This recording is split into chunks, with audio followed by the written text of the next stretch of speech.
ඉතින් ඔයාලා අපි හැමෝම මේ වෙද්දි Facebook ප්‍රොෆයිල් එකක් හදාගෙන තියෙන්නේ. ඒ කියන්නේ Facebook browse කිරීම සඳහා අපි ප්‍රොෆයිල් එකක් ඩෙවලොප් කරගෙන තියෙනවා. සාමාන්‍යයෙන් අප්ඩේට්ස් වීම උදෙසා. ඉතින් මේකෙදි අපි කතා කරන්නේ Facebook ඇඩ්වර්ටයිසිං සම්බන්ධව. ඉතින් අද අපි කතා කරන්න යන්නේ මේ සීරීස් එකේදී Facebook page එකට ගිහිල්ලා page එකේ boost post කියන බටන් එක ක්ලික් කරලා ඉවරලා ඇඩ්වර්ටයිස්මන්ට්ස් කරද්දී. ඇත්තටම ඊට කලින් අපි පොඩ්ඩක් දැනුවත් වෙන්න ඕන Facebook ආවම අපිට දකින්න ලැබෙන ඇඩ්වර්ටයිස්මන්ට්ස්. ඒ කියන්නේ අපි මේ කොයි ආකාරයකින් හෝ ඇඩ්වර්ටයිස්මන්ට් එක සෙටප් කරාට පස්සේ සාමාන්‍යයෙන් Facebook browse කරන පුද්ගලයෙකුට එහෙම නැත්නම් අපේ target audience එක එහෙම නැත්නම් අපි මේ ඇඩ්වර්ටයිස්මන්ට් එක push කරන අපේ audience එක කොයි විදිහටද අපි දාන ඇඩ්වර්ටයිස්මන්ට් එක දකින්න කියන idea එක චුට්ටක් අපි go through කරලිමු. මොකද එහෙම නැත්නම් අපිට ඇඩ්වර්ටයිස්මන්ට් එක set up කරද්දී අපිට knowledge එකට එන්නේ නැහැ. එහෙම නැත්නම් අපේ mind එකට එන්නේ නැහැ.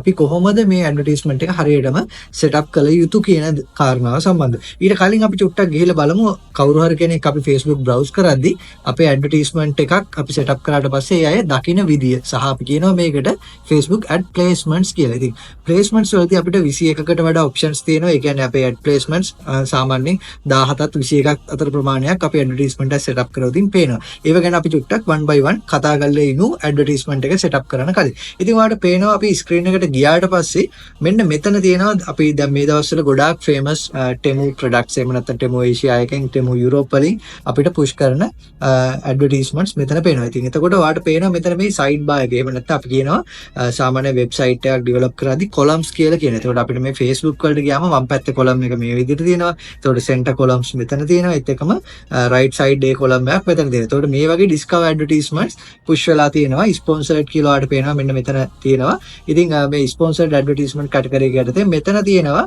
තව ඇඩ්වර්ටයිස්මන්ට් යුනිට්ස් දෙකක්. ඉතින් ඊට පස්සේ අපි පහළට ගිහිල්ලා බලමු තව මොනවද ඇඩ්වර්ටයිස්මන්ට්ස්. ඔන්න මෙතන තියෙනවා ස්ලිම් එකේ ගිහපු ඇඩ්වර්ටයිස්මන්ට් එකක් නෑ මේක පෝස්ට් එකක්. ඇත්තටම කිව්වොත් මම දැක්කේ ඇඩ්වර්ටයිස්මන්ට් එකක් විදියට. අපි බලමු පහළට ගිහිල්ලා.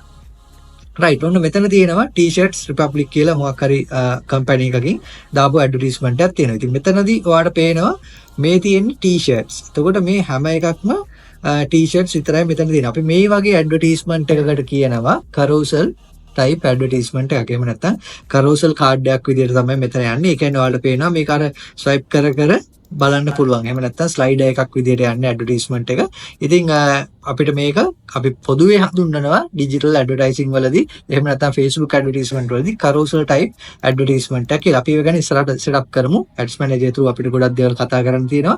ඊට කලින් අඳුරගන්න මේ තියෙන්නේ carousel type ඇඩ්වර්ටයිස්මන්ට් එක. ඉතින් මේ carousel type ඇඩ්වර්ටයිස්මන්ට්ස් ගැන මම ඉස්සරහට කතා කරනවා. හැබැයි මට පොඩි දෙයක් කියන්න මතක් වුණා මේක දැක්ක ගමන්. ඔයාලට පේනවා මේකෙදි කොහෙවත් price එකක් mention කරලා නැහැ. එයාලා මෙතන මේ primary text එකේ එහෙම නැත්නම් call to action එකක් develop කරන තැන මෙතන price එකක් කොහෙවත් include කරලා නැහැ. shop now කියන option එක තියෙනවා. ඒත් එක්කම මෙතන caption එකක් තියෙනවා. එච්චරයි. හේතුව තමයි carousel එකකදී අපි ගොඩක් වෙලාවට choices වෙනස් කරන්න යන්නේ නැහැ. ඒ කියන්නේ prices අපි හිතමු දැන් මෙතන t-shirts 10ක් තියෙනවා. t-shirts 10 prices 10ක් තිබුණා කියලා හිතන්නකෝ. එතකොට මෙතනින් sale එකක් වීමේ ප්‍රවණතාවය ගොඩක් අඩුයි. ඔයාලා study කරලා බලන්න. ඒ කියන්නේ සාමාන්‍ය carousel advertisement එකකදී අපි static price එකක් දුන්නොත් හැම t-shirt එකක්ම රුපියල් 1000 ගානේ දෙනවා. t-shirt categories තියෙනවා 10.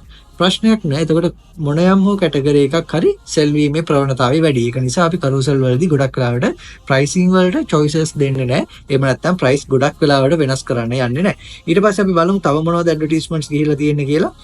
මොකද මේවා අනිවාර්යයෙන්ම advertisement. මෙන්න මෙතන තියෙනවා තව advertisement එකක්. එතකොට මේක දැන් සාමාන්‍යයෙන් ඔයාලට පේනවා මේ caption එක අපි ගිහිල්ලා බලමු. බොහොම simple caption එකක්.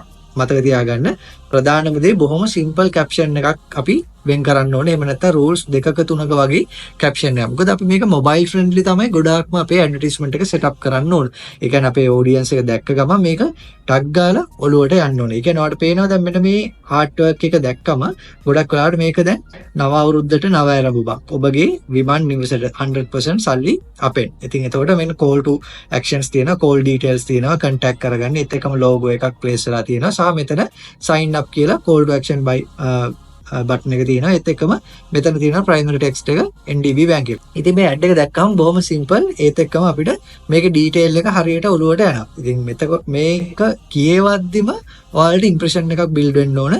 එහෙම නැත්නම් අපිට advertisement එකෙන් ගොඩක් වෙලාවට අපි මේ push කරන ඔප්ෂන්ස් යූස් කරාට ගොඩක් දේවල් යූස් කරාට අපේ ඔඩියන්ස් එක ග්‍රැබ් කරගන්නේ නැතුව යනවා. ඉතින් ඒක නිසා හොඳට බලන්න මේ ඇඩ්වර්ටයිස්මන්ට් සෙටප් වීමේදී කොයි වගේ දේවල්ද යූස් වෙලා තියෙන්නේ කියලා. එතකොට අපි නිකන් මෙතන මේ sign up button එක ක්ලික් කරමුකෝ. sign up button එක ක්ලික් කරපු ගමන් ඔයාලට පේනවා මෙන්න මෙතන instant form එකක්. එහෙම නැත්නම් lead form එකක් අපිට pop up වෙලාව අපේ details submit කරන්න. එතකොට මේ වගේ advertisement category එකකට අපි කියනවා lead gen campaign එකක්. එහෙම නැත්නම් අපි leads collect කරගන්න advertisement category එකක්. එතකොට අපි උඩදී දැක්ක shop now කියලා වෙනමම site එකට traffic drive වෙන campaign එකක් තියෙනවා. ඒත් එක්කම මෙතන තියෙනවා lead form එකක් set up කරලා එහෙම නැත්නම් lead gen campaign එකක් NDB එකේ මෙන්න මේ product එකට විමන් home කියන category එකට lead gen campaign එකක්. එතකොට මේකෙදි අපේ customer details ටික collect කරගන්න. ඉතින් overall මම චුට්ටක් explain කරොත් මෙතනදී දැන් ඔයාලට පේනවා lead gen campaign එකේ instant form එකක් නම් ටග් ගාලා අපි ප්‍රොෆයිල් එකට ඉන්ක්ලූඩ් කරලා තියෙන ඩීටේල්ස්. එහෙම නැත්නම් අපි ප්‍රොෆයිල් එකට අපේ ඩීටේල්ස් දීලා තියෙනවා, නම දීලා තියෙනවා, ෆෝන් නම්බර් එක, ඊමේල් ඇඩ්‍රස් එක මෙන්න මේ දේවල් ඉන්ක්ලූඩ් කරලා තියෙනවා නම් ටග් ගාලා ඔයාලට පේනවා මෙතන මේක ෆිල් වෙනවා. එතකොට මෙතනදී තව අපිට එයාලා දීලා තියෙනවා ඩිරෙක්ෂන්ස්. එතකොට මෙතන නිකන් බලන්න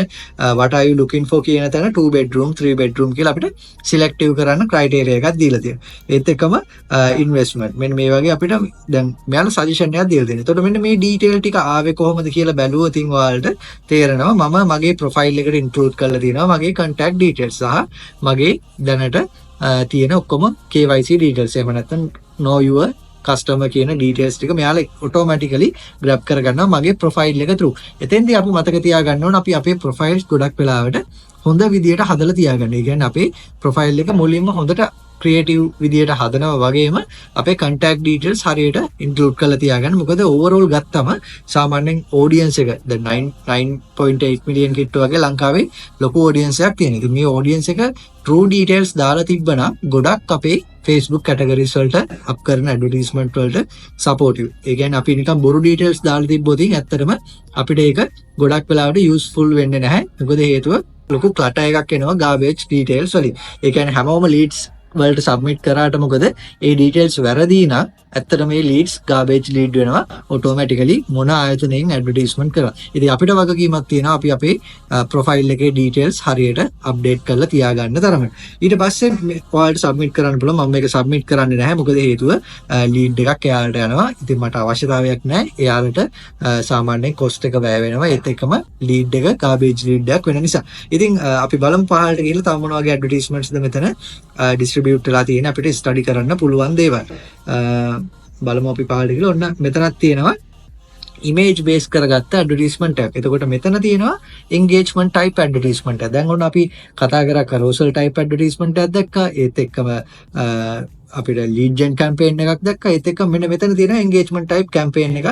ඔයාලට පේනවා caption එකේ යාළ website එකත් include කරලා තියෙනවා. හැබැයි මෙතන image bulk එකක් තියෙන්නේ. ඒ bulk එක send message කියන option එකට තමයි engagement call කරලා තියෙන්නේ. සමහර වෙලාවට ඔයාලට මේක දැක්කට පස්සේ දැන් මේ artworks කිව්වට මේක ඇවිල්ලා photo ටිකක් තියෙන්නේ. ඉතින් මේ photos ටික දැක්කම ඔයාලට සමහර වෙලාවට impression එකක් එන්න පුළුවන්. මට මෙන්න මේ වගේ computer table එකට මේ වගේ mini tables තිබ්බනම් okay කියන තැන ඉඳගෙන ඔයාලට මේකට සාමාන්‍ය price එක අහන්න. එහෙම නැත්නම් මේක available ද මේ වගේ කොහොමද සාමාන්‍ය durability එක මේ වගේ දේවල් ඔයාලට මෙන්න මේ send message කියන option එක through ඔයාලට direct contact කරගෙන යාළගේ details ගන්න පුළුවන්. ඊට පස්සේ අපි බලමු තව advertisements මොනවද තියෙන්නේ කියලා. අපිට මොන ගැහෙන advertisement ඔන්න Temu එකෙනුත් ගිහිල්ලා තියෙනවා carousel advertisement එක. ඔයාලට පේනවා pricing කොහෙවත් include කරලා නැහැ. හැබැයි categories හදලා තියෙනවා සාමාන්‍යයෙන් 6ක් 7ක් තියෙනවා. මොකද එතකොට මේ එක category එකකින් හෝ buy කරත් එයාලට profit එකක් generate වෙන නිසා. ඉතින් ඒක නිසා carousel advertisement වලදී එක option එකක් තමයි අපි ගොඩක් ලාට pricing වලින් choices වෙන් කරන්න යන්නේ නැහැ. product එකෙන් choices හදනවා මිසක්. right. ඊට පස්සේ අපි බලමු තව මොනවද අපිට තියෙන්නේ කියලා. ඔන්න මෙතනක් තියෙනවා තව sponsored advertisement එකක්. මෙතන සාමාන්‍යයෙන් එයාලගේ මේ POS system එකක් නෑ මේක CRM system එකක් තියෙන්නේ. ඒ කියන්නේ HR solution එකක්. අපි බලමු ඒකේ මේ option එක ඇවිල්ලා call to action එක learn more කියලා තියෙනවා. දැන් කලින් එකේ shop now කියලා තිබ්බා, get message කියලා option එකක් තිබ්බා. අපි උඩට ගිහලා බලමු. තිබ්බේ එකේ මට මතක විදියට option message කියන option එක තිබ්බා. ඒත් එක්කම Temu එකේ shop now කියන එක තිබ්බා. ඒත් එක්කම lead gen එකේ වෙනම අපිට caption එකක් තිබ්බා. ඒත් එක්කම මෙතන තියෙනවා learn more කියන call to action එක. රයිට් ඔන්න ලර්න් මෝ බටන් එක ක්ලික් කරපු ගමන්ම ඔටෝමැටිකලි රීඩිරෙක්ට් වෙනවා එයාලගේ වෙබ්සයිට් එකට. ඒ වගේම තමයි සයිට් එකේ පොප් අප් එකක් ඇවිල්ලා තියෙනවා රෝඩ් බ්ලොක් එකක්. එහෙම නැත්නම් මෙතන ලීඩ් ෆෝම් එකක්. ඒ කියන්නේ අර අපේ ඉන්ස්ටන්ට් ෆෝම් එකට අමතරව වෙබ්සයිට් එක through ඩෙවලොප් කරලා තියෙන ලීඩ් ෆෝම් එකට අපේ ට්‍රැෆික් එක ජෙනරේට් කරනවා. ඉතින් මෙන්න මේ වගේ අපිට ගොඩාක් ඔප්ෂන්ස් තියෙනවා Facebook ඇඩ්වර්ටයිසිං වලදී අපේ රීඩිරෙක්ෂන් එකට. එහෙම නැත්නම් අපේ කස්ටමර්ස්ලව එන්ගේජ් කරගන්න, කස්ටමර්ස්ලව ඔඩියන්ස් එක එන්ගේජ් කරගන්න අපේ ප්‍රොඩක්ට් එකට ගොඩාක් විවිධ විදියට අපිට ඇඩ්වර්ටයිස්මන්ට් සෙටප් කරන්න පුළුවන්. අපි මෙන්න මේ දේවල් වලට කියනවා අපේ කැම්පේන් ඔබ්ජෙක්ටිව්ස්. ඒ කියන්නේ අපි සාමාන්‍ය අවයර්නස් කැම්පේන් එකක් කරන්න පුළුවන්, එන්ගේජ්මන්ට් ටයිප් කැම්පේන් එකක් කරන්න පුළුවන්, ලීඩ් ජෙන් කැම්පේන් එකක්, සේල්ස් වලට, ට්‍රැෆික් වලට මේ වගේ ගොඩාක් ඔබ්ජෙක්ටිව්ස් වලට අපිට ඇඩ්වර්ටයිස්මන්ට් සෙටප් කරන්න පුළුවන්. ඒ වගේම අපේ ප්ලේස්මන්ට්ස් අපි හරියට අයිඩෙන්ටිෆයි කරගෙන අපේ ඇඩ්වර්ටයිස්මන්ට් එක සෙටප් කළ යුතුයි. ඉතින් මෙන්න මේ දේවල් තමයි අපිට ඉස්සරහට ඇඩ්වර්ටයිස්මන්ට් වලින් සෙටප් කරන්න තියෙන්නේ. ඉතින් මම හිතනවා ඕවරෝල් ඔයාලට ඇඩ්වර්ටයිස්මන්ට්ස් එහෙම නැත්නම් ඇඩ් ස්ලොට්ස් ගැන ලොකු නොලෙජ් එකක් එන්න ඇති කියලා. අපි ඇඩ්වර්ටයිස්මන්ට් එක සෙටප් කරද්දී මෙන්න මේ ක්‍රයිටීරියාස් වලට අපිට ඇඩ්වර්ටයිස්මන්ට් පුෂ් කරන්න පුළුවන් කියන නොලෙජ් එක ඔයාලට දැන් ඇවිල්ලා තියෙනවා. ඉතින් සාමාන්‍යයෙන් ඕවරෝල් ගත්තම අපේ Facebook ප්‍රොෆයිල් එක මෙන්න මේ විදිහට ඔයාලට බලා ගන්න පුළුවන්. ඒත් එක්කම අපිට පහළ වම් පැත්තේ තියෙනවා ඔයාලට පේනවා CMO කියන ඔප්ෂන් එකට ගියාම ඔප්ෂන්ස් කීපයක් මාකට් ප්ලේස් කියලා තියෙනවා.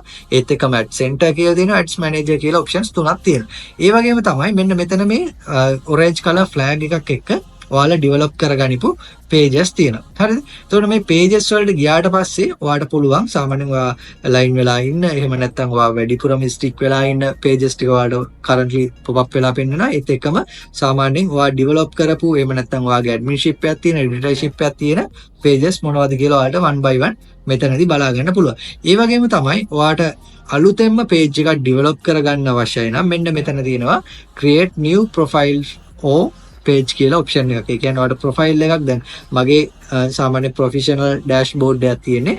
ඉතින් එතකොට මට පුළුවන් create new profile or create page කියන ඔප්ෂන් එක use කරන්න. එහෙම නැත්නම් ඔයාලට create new page කියන ඔප්ෂන් එක මෙතන available ඇති. ඒකෙන් ඔයාලට පුළුවන් අලුත් page එකක් develop කරන්න. එහෙම නැත්නම් ඔයාලට පුළුවන් මෙන්න මෙතන තියෙනවා menu button එක. ඒ කියන්නේ මේ dots 9ක් එක තියෙන්නේ. මේ menu button එකට ගියාට පස්සේ ඔයාලට පේනවා ads manager කියලා ඔප්ෂන් එකක් තියෙනවා. ඒත් එක්කම meta business suite, professional dashboard, ඒත් එක්කම ad center කියන එක තියෙනවා. ඒ වගේම තමයි අපිට create කරන්න options. ඒ කියන්නේ නිකන් හිතන්න දැන් Facebook එක through අපිට create කරන්න පුළුවන් categories තමයි මෙතන තියෙන්නේ. post එකක් create කරන්න පුළුවන්, story එකක් create කරන්න පුළුවන්, reel එකක්, ඒ වගේම live event එකක්. එතකොට ඒ කියන්නේ ඊට අමතරව තව තියෙන options අපේ profile එක through mainly අපිට create කරන්න පුළුවන් contents තමයි මෙතන තියෙන්නේ. හැබැයි මෙතන පහළට ගියාට පස්සේ ඔයාලට පේනවා market place listing එකක් දාන්න පුළුවන්, event එකක් generate කරන්න පුළුවන්, group එකක් හදන්න පුළුවන්, ad එකක් develop කරන්න පුළුවන්, page එකක් setup කරන්න පුළුවන්. ඒ කියන්නේ ඔයාලට ඔයාගේ business එකට අවශ්‍ය වෙන විදිහේ business page එකක් develop කරන්න නම් මෙන්න මේ කියන page එක කියන item එක through එහෙම නැත්නම් page කියන option එක through ඔයාලා page එකක් develop කරගත යුතුයි. right. එතකොට එහෙම page එකක් හදපු නැති කෙනෙකුට මම මේකෙදි mention කරනවා සාමාන්‍යයෙන් ඔයාලට link එක දාලා තියන්නම් page එකක් develop කරගන්නේ කොහොමද කියන link එක. ඒකත් මම වෙනමම කියලා දෙන්නම් tutorial එකකින්. Facebook page එකක්, business page එකක් කොහොමද හරියට develop කරගන්නේ කියලා. description එකේ තියෙනවා ඒ link එක. ඒකත් click කරලා බලන්න කොහොමද business page එකක් develop කරගන්නේ කියලා. ඉතින් දැන් අපි දන්නවා අපිට use කරන්න තියෙන. එහෙම නැත්නම් අපි ඇඩ්වර්ටයිස් කරන ඇඩ්වර්ටයිස්මන්ට්ස් කොහොමද ප්ලේස් වෙන්නේ සහ ඒ ඇඩ්වර්ටයිස්මන්ට් වල තියෙන වැදගත්කම සහ ඇඩ්වර්ටයිස්මන්ට් කොහොමද අපිට ඔඩියන්ස් එකට පේන්නේ කියලා. ඉතින් ඊළඟ ටියුටෝරියල් එකකින් අපි ඩිස්කස් කරමු කොහොමද අපේ page එකේ ස්ට්‍රක්චර් එක සහ page එකකින් කොහොමද අපි ඇඩ්වර්ටයිස්මන්ට් එකක් set up කරගන්නේ කියලා. ඒකත් මම මේ වගේම A to Z කියලා දෙනවා. join වෙන්න ඊළඟ ටියුටෝරියල් එකත් එක්ක.